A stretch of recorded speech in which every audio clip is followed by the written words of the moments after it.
Okay, everybody. So our next session is with the fabulous Shane Bowen. Now, Shane is here to take you through about creating a promo video. But why he's the guy to do this for you, he's actually been in the personal development world videoing for 8 years. So he's got a wealth of experience specifically in that niche of doing videos in class, big seminars. He's actually been touring and working with Roger since 2009. So Shane's the man behind the Fast Forward Your Business, audio, visual, streaming, all of that, as well as doing the videos in here.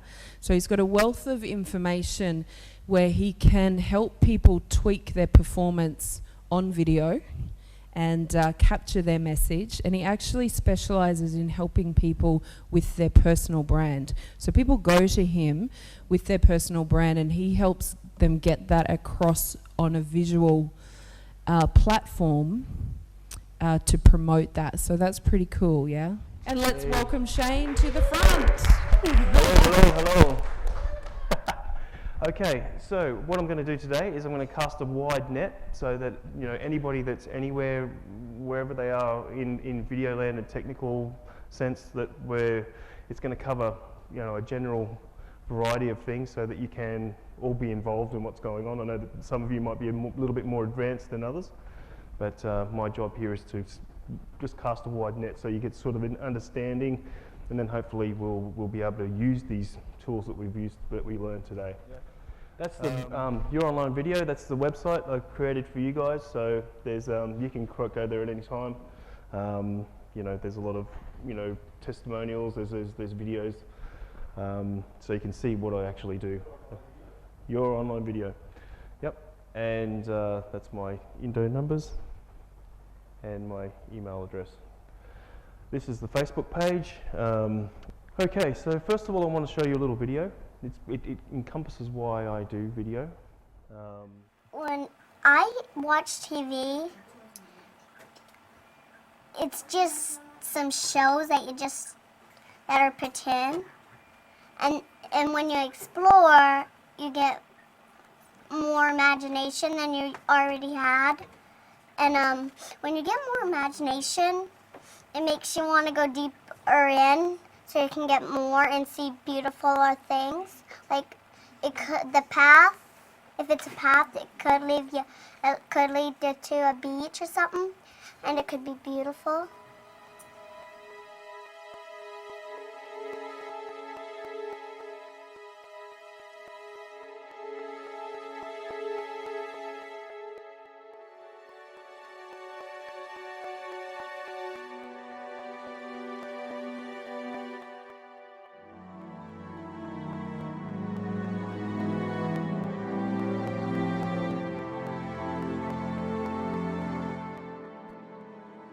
You think this is just another day in your life?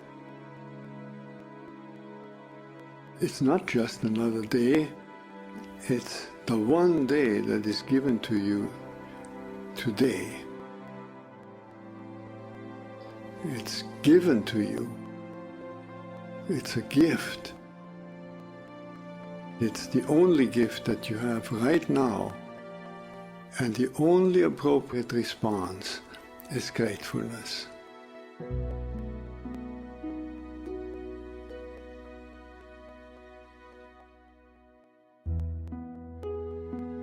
If you do nothing else but to cultivate that response to the great gift that this unique day is, if you learn to respond as if it were the first day in your life and the very last day, then you will have spent this day very well.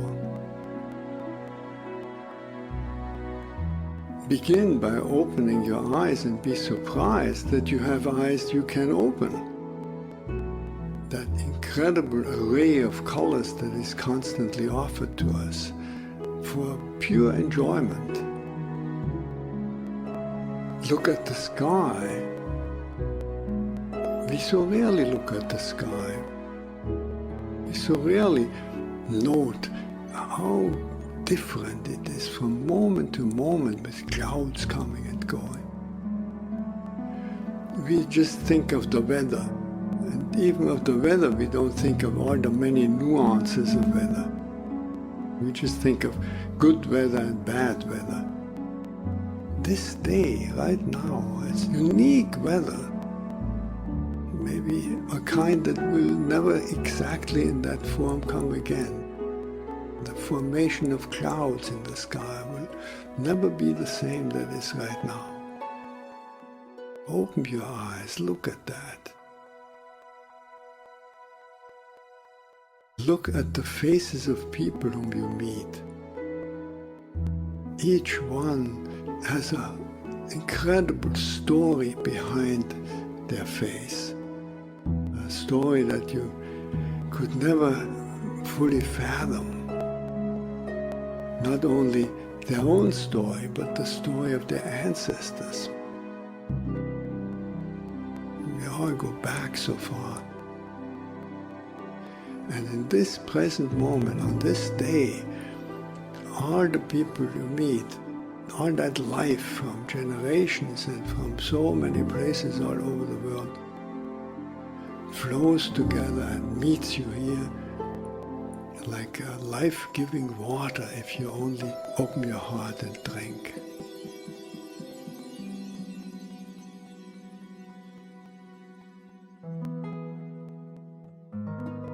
Open your heart to the incredible gifts that civilization gives to us. You flip a switch and there is electric light. You turn a faucet and there is warm water and cold water and drinkable water. It's a gift that millions and millions in the world will never experience. So these are just a few of an enormous number of gifts to which we can open your heart. And so I wish you that you will open your heart to all these blessings and let them flow through you. That everyone whom you will meet on this day will be blessed by you. Just by your eyes, by your smile, by your touch, just by your presence. Let the gratefulness overflow into blessing all around you.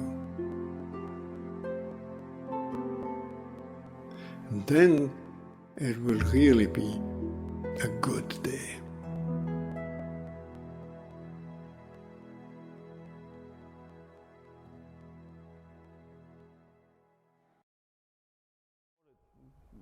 For me, that video, and I got something in my eye as well, and I get it every time I watch it. It just goes to show the power of the video. The words are great, but you put pictures to the words and how they enhances the effect. This video has 3 million views, okay, which we think, yeah, it's a great number, but how many people in the world is there? How many have not seen the video? Do you know what I mean? So when we're looking at numbers, 3 million is a really good number, and that's a really good number for YouTube, but it's not the world, you know. There's a lot of people not getting that message or not getting that experience. Also, the video is actually, I have a link on that, your online videos Facebook page, so you can use that and embed that into your website and share that for your own website if you want to use that video for anything, a message that you want to get out to for your people. That video link is there for you to use that as well. Okay, so that's why I do what I do.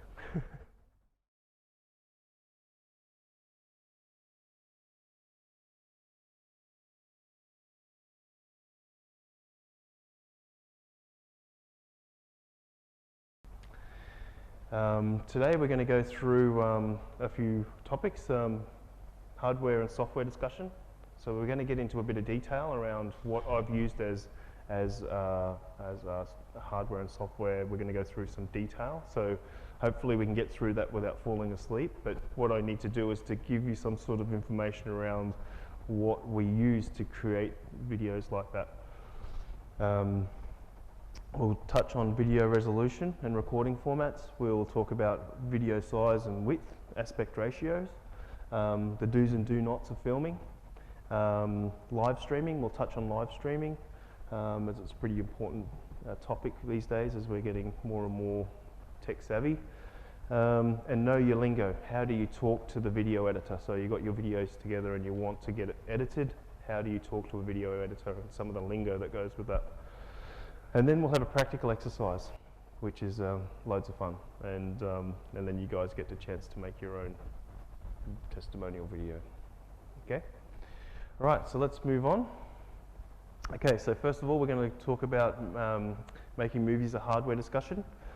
Okay, so what we're talking about now is smartphones and tablets, so your iPhones and your iPads and all that sort of thing.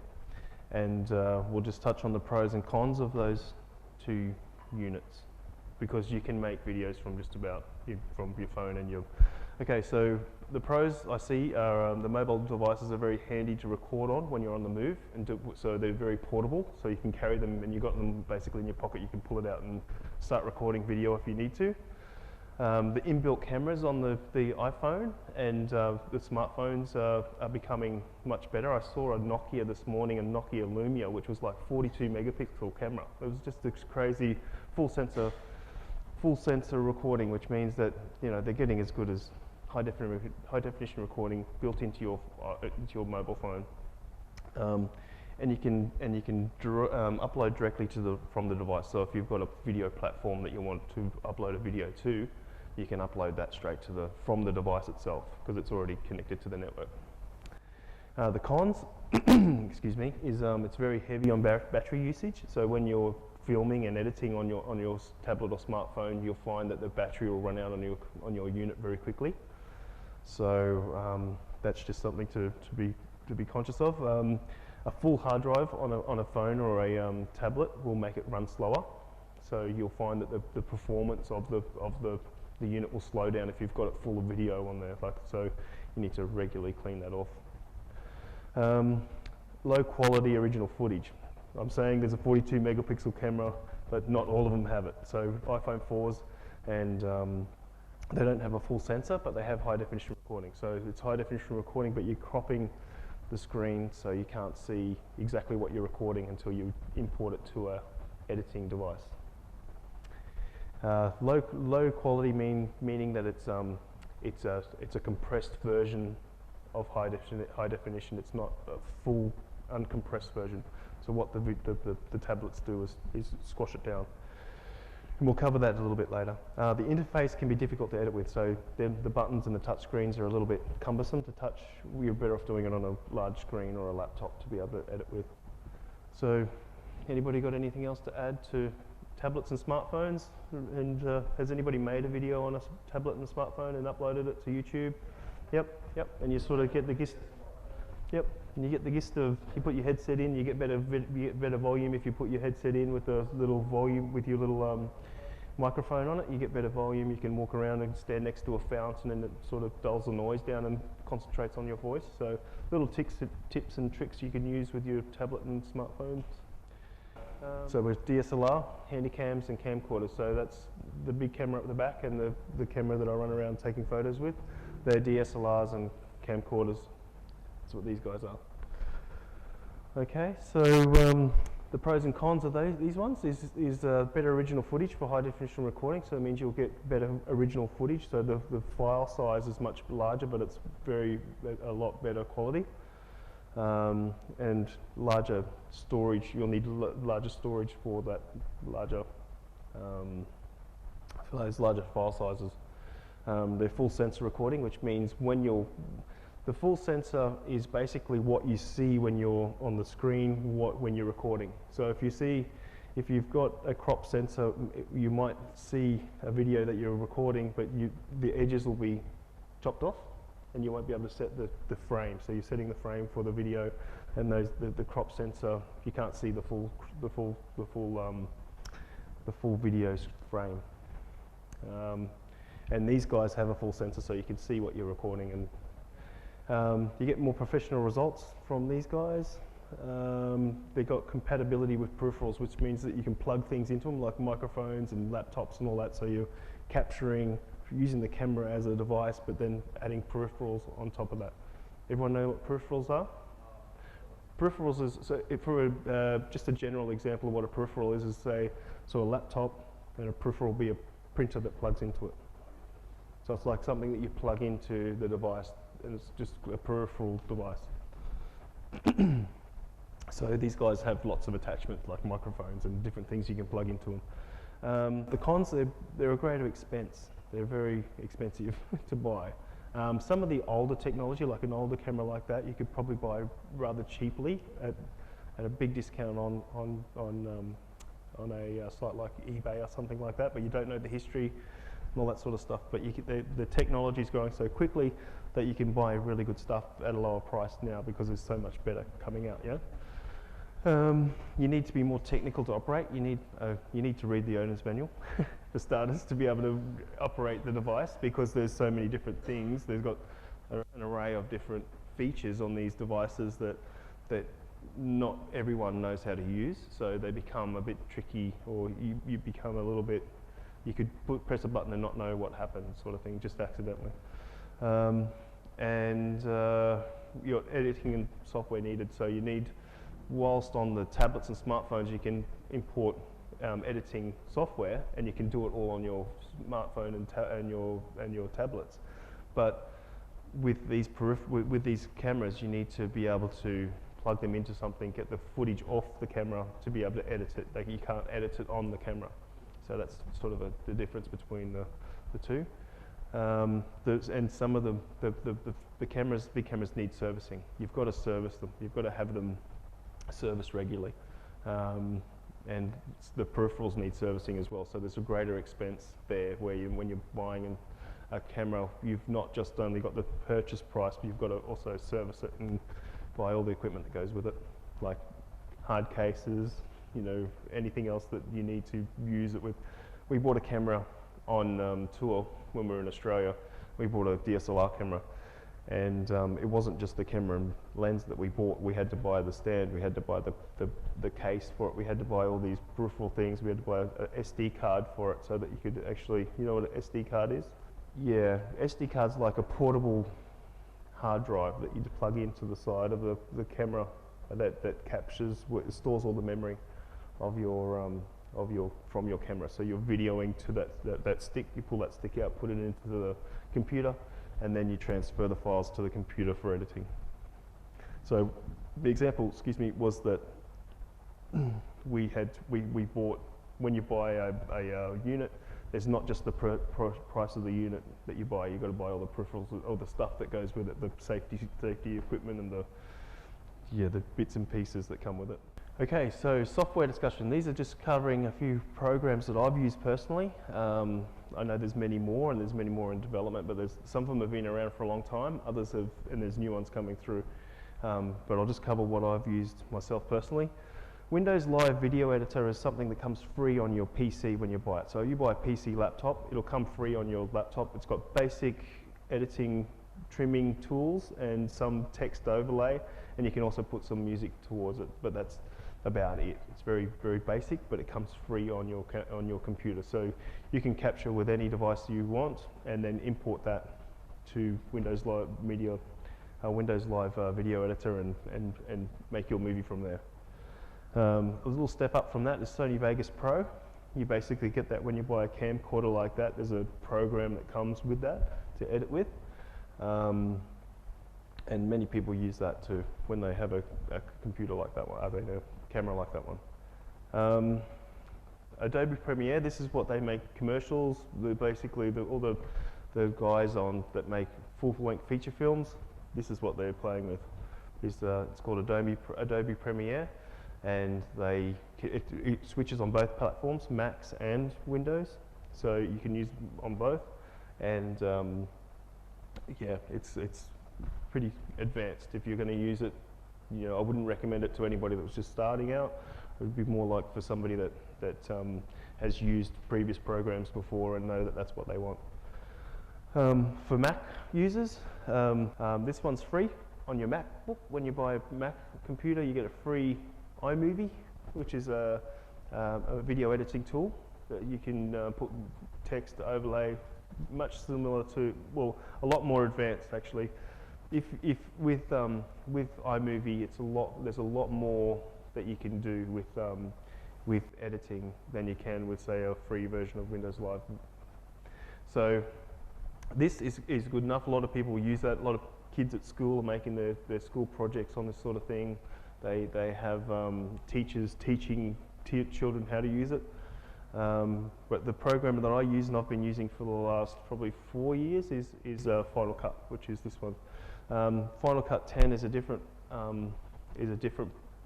Sorry, I started using it Final Cut 6, which was a full studio, which was about a $1,500 purchase with like 10 CDs that come with it. It's called an app. You buy an app and it's $300, $300 and something dollars, and then you're away. You've got a full suite. But what they sell you is the attachments, the plugins that come with it. So if you get more creative and you want different effects, you've got to buy them extra. No, with your iPad, it only comes as iMovie. There's not a Final Cut for. Sometimes when you film things, when you've got like a phone or a camcorder or an iPad or whatever it is that you're recording to, you need to, you've edited the video and you want to upload it to YouTube. Now, or one of your video hosts. What I recommend doing is converting your video to a format that works with YouTube before you upload it. So what happens is what we have issues with YouTube with as video editors is that when you have a full high definition movie and you want to upload it to YouTube, you're at the whim of their compressors. They have varying compressors and you get different results when you upload them. So what I recommend is using a couple of programs like this, Smart Converter for Mac or ZillySoft Converter for Windows. And what they do is they convert your video to the file format that sits on YouTube before you even, so you convert it to that file format before you upload it. And don't leave it up to YouTube to convert it to the file format that you need.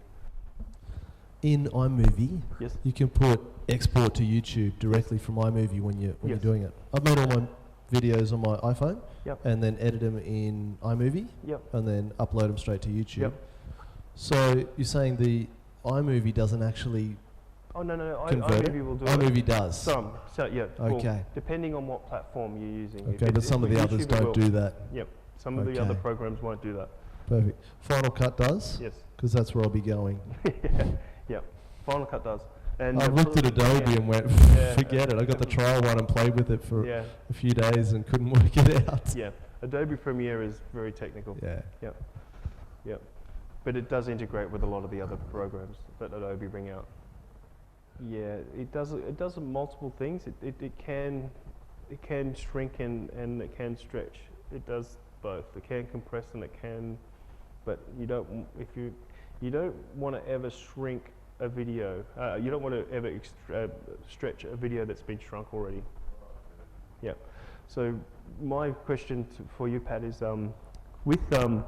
when you're exporting video straight from your iMovie to YouTube, what I suggest or what I recommend is that you export it from iMovie in high definition as best as you can get it. Okay. Because what will happen is that when you come to use that later on, and you've only just exported it to YouTube, you don't get the full high definition recording. Yes. And you keep that high definition recording there, then you send it to the compressor and then get it compressed to YouTube. Gotcha. Yep, that's the reason why I go that totally makes sense. Yep. So the compressors, the converters will do a lot of things. Like say if you've got somebody with a Samsung Galaxy phone and they give you a video and they say, can you edit this for me? And then Mac goes, I'm not going to use that. And then so you got to put it into your converter program and then it goes straight into your editing program. Sometimes you have to convert before you get into your editing program, depending on where it's coming from. this stuff is growing at an exponential rate. So, you know, this is what I've used. I know there'll be more, and but just for the exercise today, that's what I'm sharing with you. Okay, so we're talking video resolution. Now, this is just a video resolution. When somebody says what resolution do you want it, it's all about the measurement of the number of pixels inside the signal, the image. So when you can sort of tell the shape straight away just on first look. You know it's 640, 480 if it's that shape. If it's this shape, you need to do a little bit more research because it's the same shape as the 1080p and the 1280. They're the same, but this 720 is a little bit less. This is more what YouTube will use. It won't go to 1080. It goes to 720. But it doesn't high def. But all high def, you can get all of them in high definition. But what happens is with these two, the last two, the 720 and the 1080, it can be pretty hard to tell the difference because of the same shape. But you'll tell by how crisp the video is, how nicely, how easily and you've got to remember that some of your older computers can't handle 1080p either. They struggle with that many pixels inside the image. So for a basic promo vid on your website, what would you recommend? I always recommend go as high as you can go. My theory is that you can't polish something that's not really good. So what I say is that if you capture it in the highest definition that you can, then you can shrink it or you can do whatever you want to do with it, edit it, and it's not going to be, and you've always got that great quality original footage, because the original footage is what makes it, is you can squash it down and do whatever you want and upload it to anywhere. Shane, the highest definition is based on pixels. Is that what you're saying? Yes, 1080p is... So does it matter about the size? Because you were saying that there's the 6... Was it yeah, the 6? well, when we get the shape up, the next part is aspect ratio, which is more designed around the size of the... Yep. But basically 640 and 480 is an older technology where you've got a squarer image, which the old RTV reverse projection televisions all had reverse. They had a square screen, and we moved about 6 years ago to widescreen, which we'll cover in the next bit. The higher the resolution has the higher potential for good quality picture. Note that resolution is not the only thing that affects the quality of the image, but it's still very important. So you want, if you're getting somebody to make you a video, you want it to be high definition, full, and they will recommend that anyway, I'm sure. So when you're capturing with your phone, it's not high definition, full, no. And you can't stretch it. You can't make it bigger. So it's always going to be small. That's what I was saying before. It makes a difference. When you capture with the handycams and camcorders and DSLRs, it's big. It's a big file. So you can stretch it and do whatever. You wouldn't want to stretch it, but you can shrink it, compress it, do whatever you like to it, and it's going to make really nice. It's still going to look really, really nice. Aspect ratio. So there's the example of the 4:3. This is more or less your 480. You can see how you're missing, you're cropping, and you can't see. And when you're taking this picture, you probably have your sensor's probably here. It's not actually taking you're not seeing all the picture view either. So with the 16:9, you can see that it's a lot wider. There's a lot more in the picture.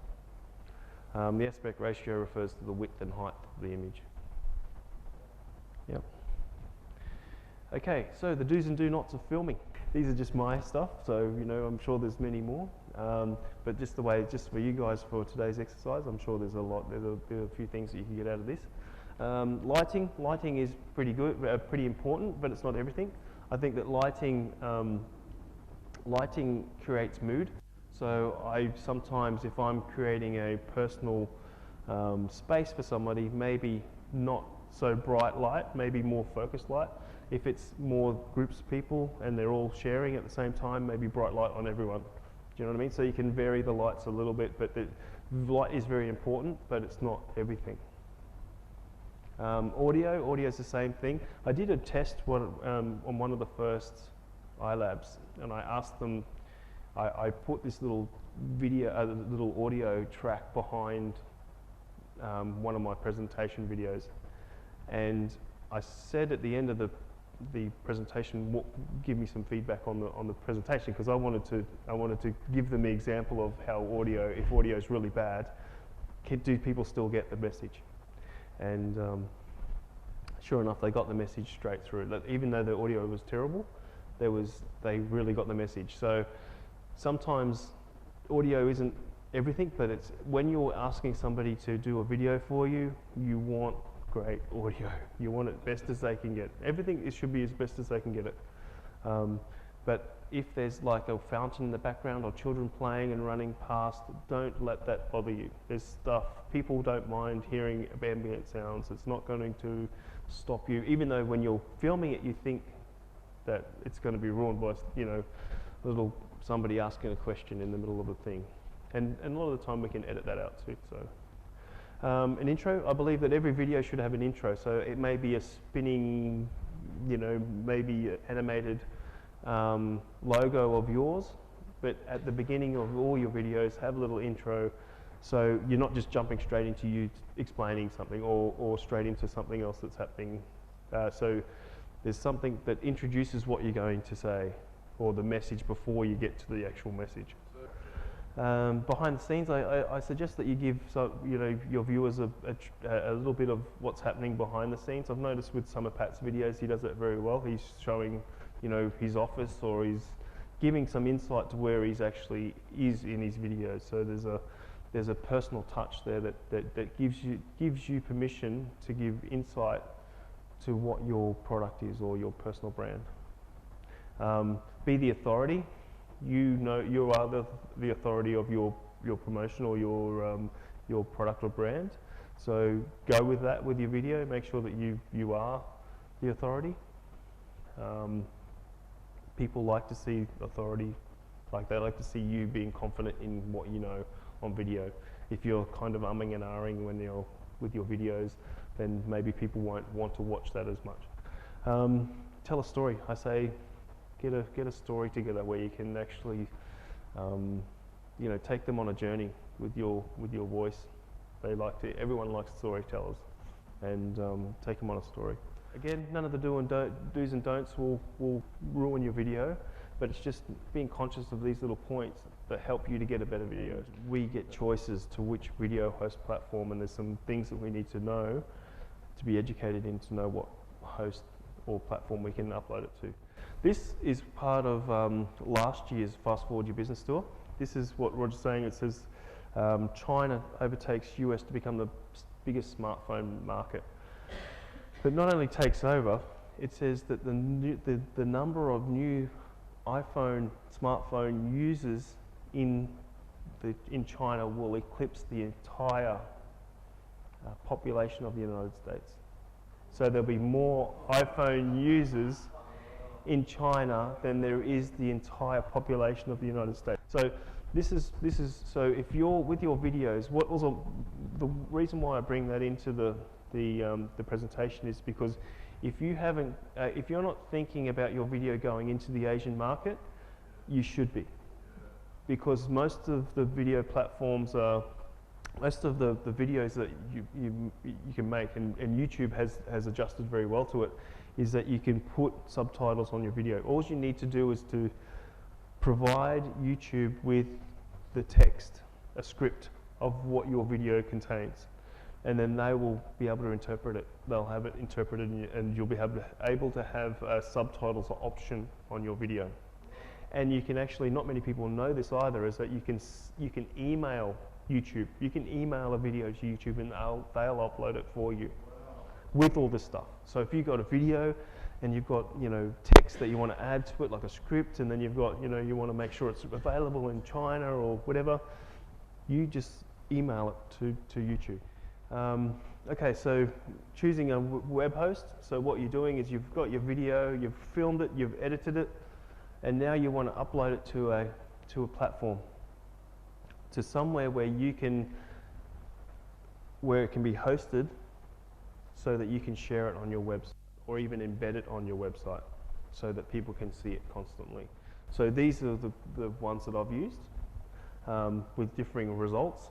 Vimeo is good for if you've got like sports or surfing or something that's like a lot totally active running around, and their compressors really work well with action. And you know, Instagram's only just started it after Facebook bought it out. They're hosting now. Yep, they're hosting. You can get a embedded code from it. So it's an HTML code that you embed into your website so that it hosts your video. There's two different ways that it does. There's basically you can have it embedded into your website, so when you click on it, it stays on your website and you watch the video on your website, or you can have it on your website where you click on it and it takes you to your channel, so your YouTube channel that's got, you know, other videos that they might want to watch after. So there's two different tactics that we use with uploading to video hosting platforms. Some things to consider when you've got a video web host is whether or not people can download it, or if people can report it as being, you know, offensive or whatever. Yeah. So there's different things that we need to consider when there's heaps of different, all of them have different things. Like some of them, you know, are generic across the board, but others, they've got specific things that are good, better than others. You can have a video that's that's unlisted or private, and only have a link for the people that can view the video. So that's what they can do. You can, yeah, so that's but one thing that we do is that we badge everything, we label everything, we put watermarks on them. So if people want to share them, go for it, share it. It's going to have our logo on it everywhere, so it gives us free marketing. So we encourage it. Yeah. So did you just say that you can get it on private for YouTube if you want? Yeah. Oh, that's awesome. Yeah, definitely. Again, it's about building your status on YouTube, making sure that you've got a good standing and that you have some monetized. We'll cover some now. I'll just go through a couple of these. So choosing a web host, you know, file size limits, knowing how much file size, how big a file size you can upload to a certain, like when you first get your first YouTube channel video, they only limit to 30 minutes. You can't go any further than that until you get good standing, and then they'll let you go further and more. So it's all about building rapport with YouTube. So file size limits is one where you need to know how big your file is, how much you can upload to that web host, because some of those guys will only limit you to 10 minutes, but they'll let you embed it. So yeah, so file size limits is a big one. Storage space, so you might only be able to store 3 videos at that space before you have to start deleting one off to be able to upload another. So there's different. There's a couple of them that Vidler, I think, is one that's a bit tricky, where you've got, I think it's not 3, it's probably 5 or something, and then you get a certain amount of space and you have to adjust how much content you can put on there with that amount of space. So storage space is important. Website uploading formats. So like we said before, how we convert it to that format before we upload it. We can convert it to that format before we upload it, and uploading formats are important. The viewing formats. So the viewing formats are different to the uploading formats. The viewing formats is when you click on it, what player does it use? Does it use Adobe Flash Player? Does it use an iTunes integrated, or is it embedded into YouTube where it will use a JavaScript?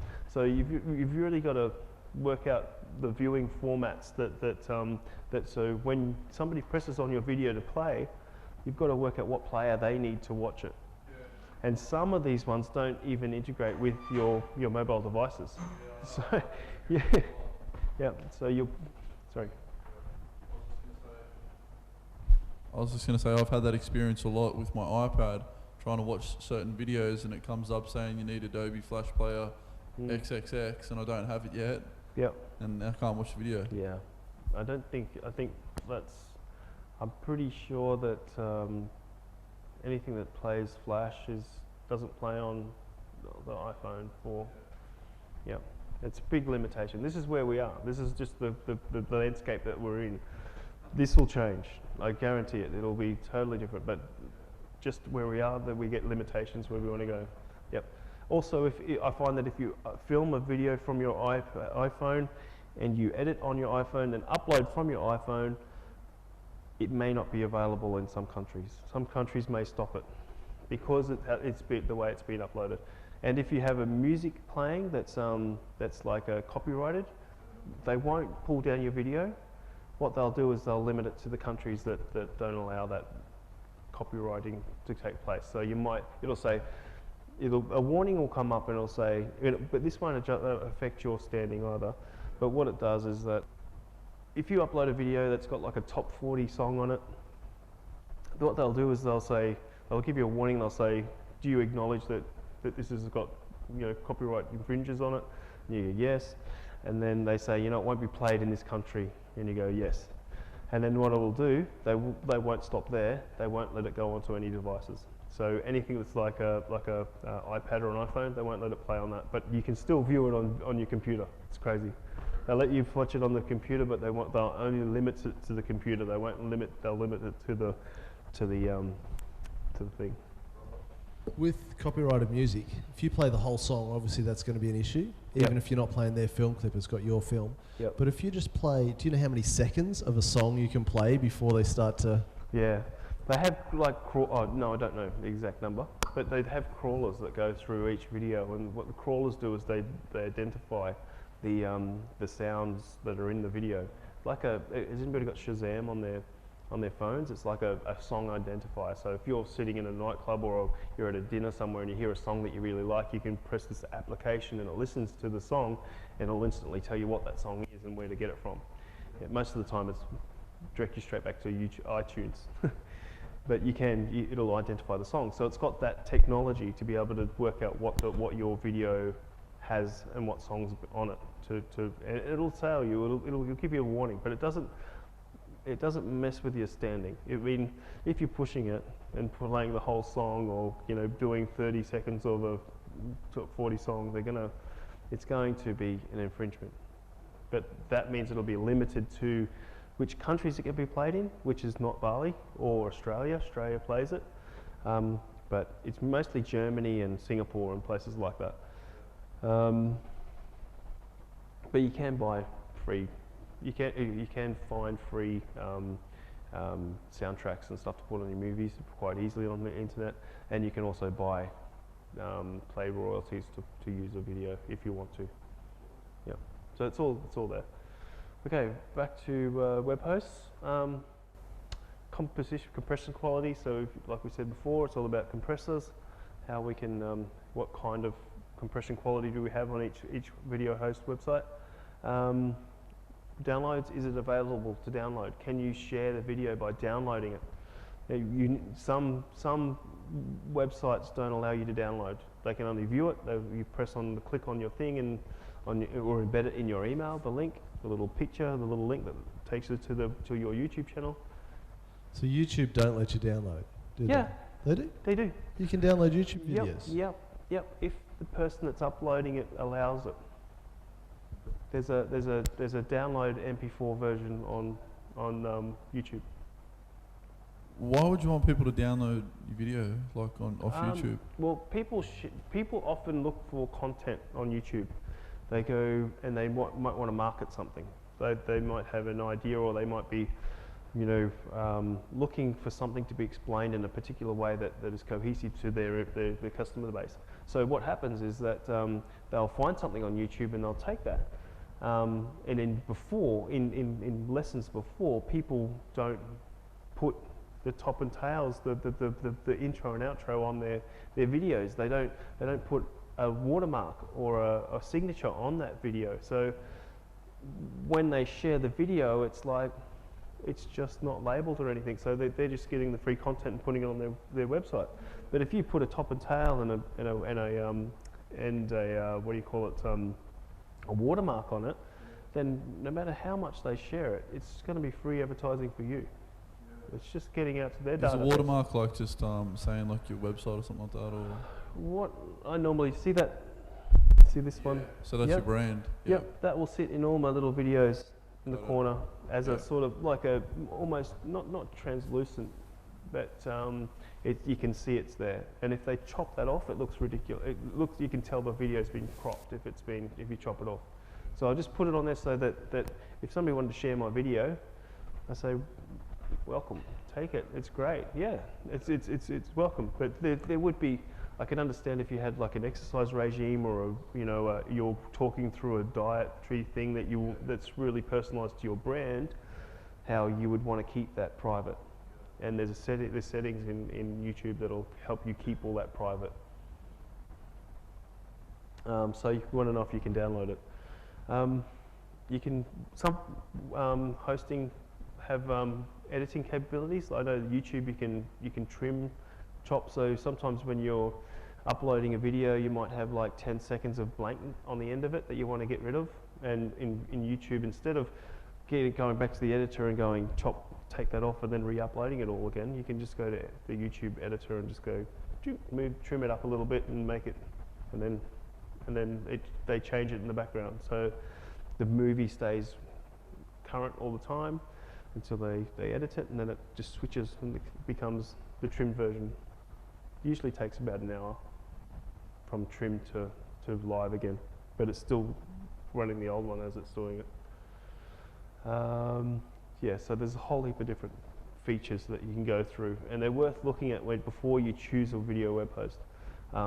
YouTube have channels, so you can make your own YouTube channel. So you've got your own personal brand. That's the name of your YouTube channel, and you put all of your videos into the one channel, so that when somebody goes there, if you've ever watched a YouTube video, there's another video being suggested that you watch after you watch the video. So that sort of works well with that.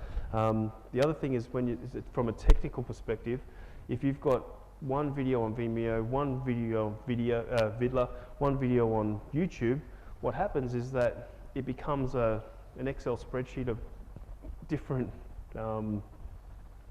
passwords, and really hard to organize, because we've got these videos on different platforms.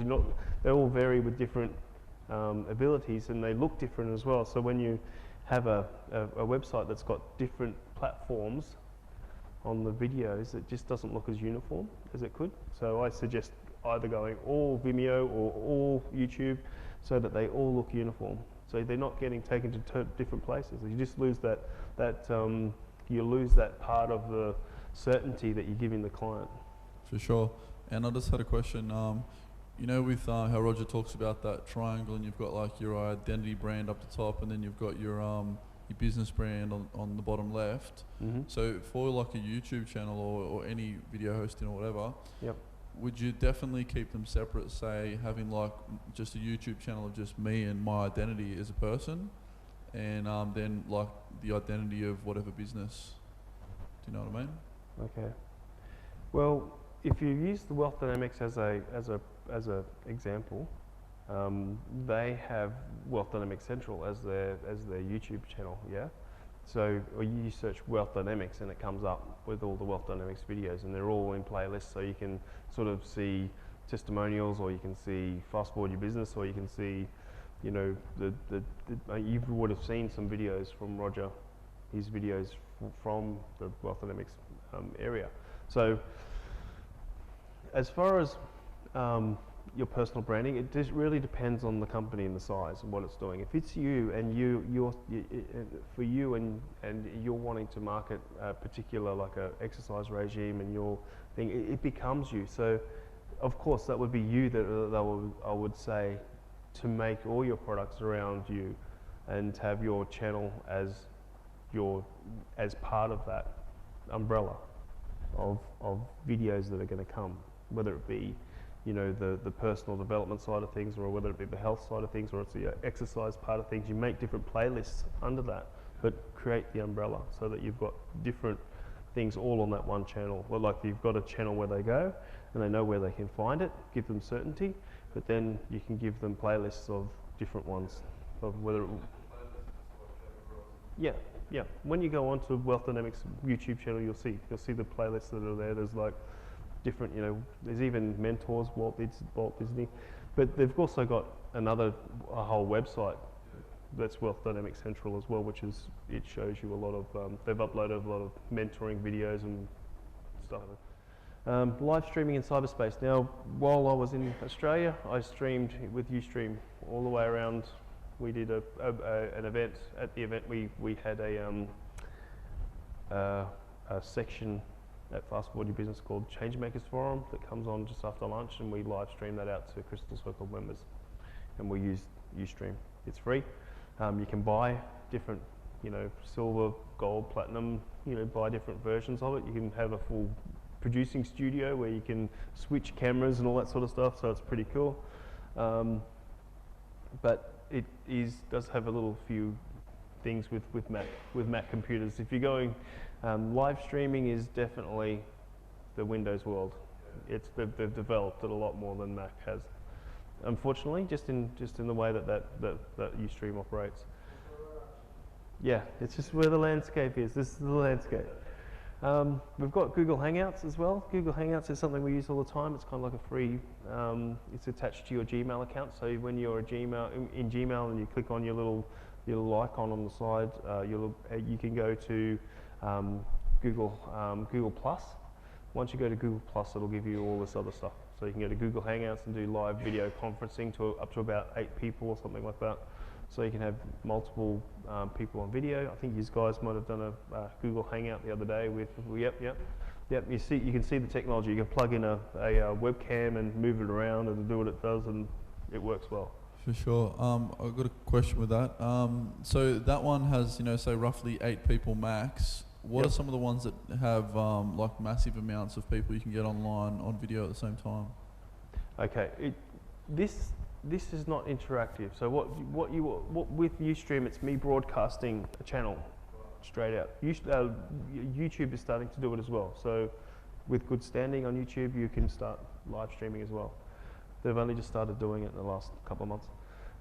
So live streaming, this is broadcasting out to the world.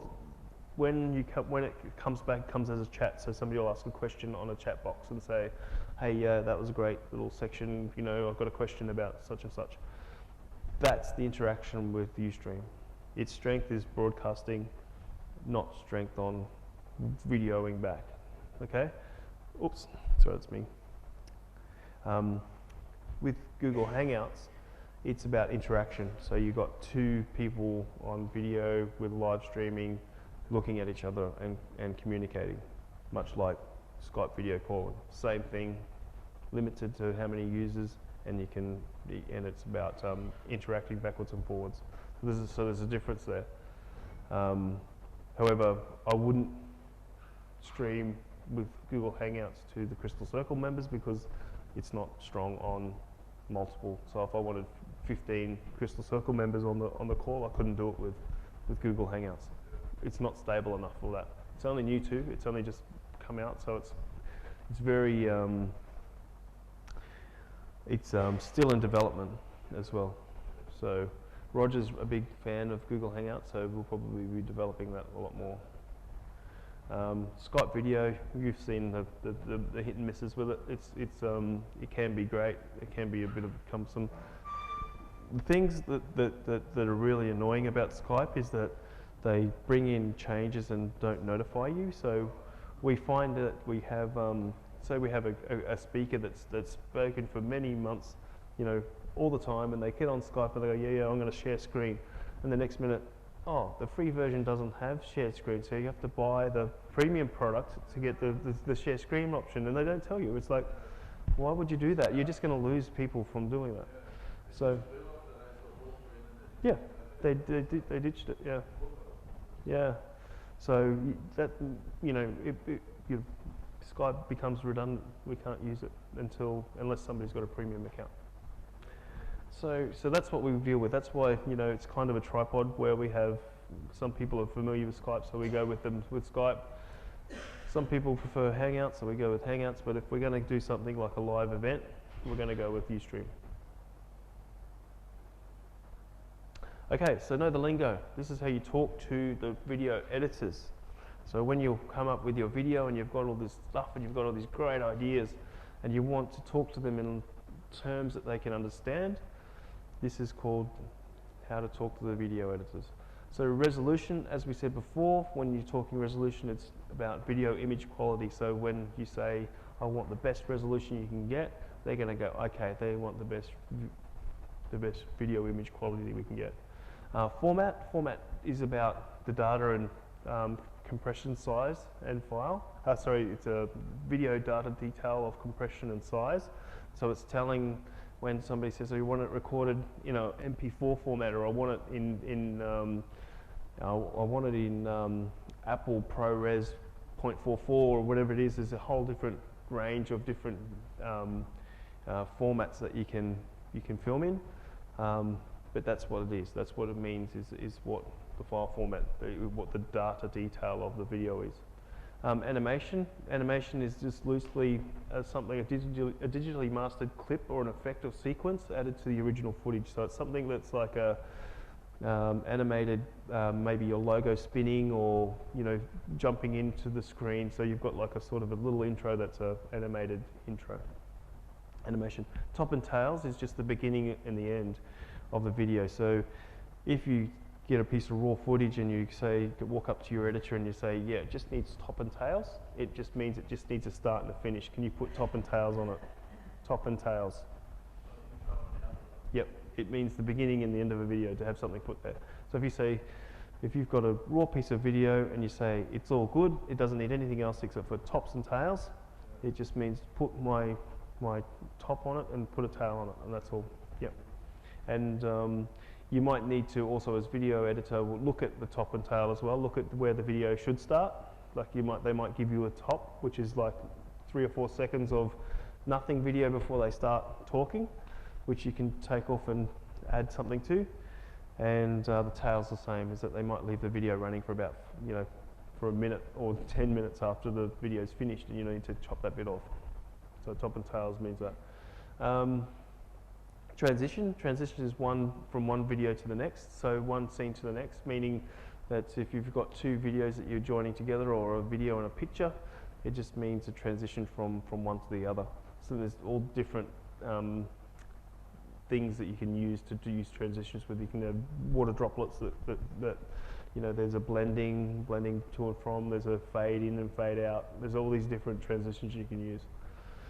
Edit just means make a change. If you say edit there, you say you want to change right there. Watermark, that's for the transparent logo on your video. So if you have a watermark on your video, it means that you've got a logo or something that's permanently on every scene of your video. Embedded is a video that's hosted on a website. So sometimes it redirects to your homepage. So embedded just means that the video is being uploaded to the host platform, and it's been linked back to your web page or your email or whatever it is that the vehicle that you're using to host the video. It just means it's been embedded. Okay, any questions before we jump into a group exercise? Your online videos presentation. We've got a few people in there. We'll do my presentation, and then we'll split them up into groups, send them outside, and get some videos going. Just wanted to do a little quick intro, and I hope that they actually that we can really support them in getting some really fantastic videos on the board. Okay.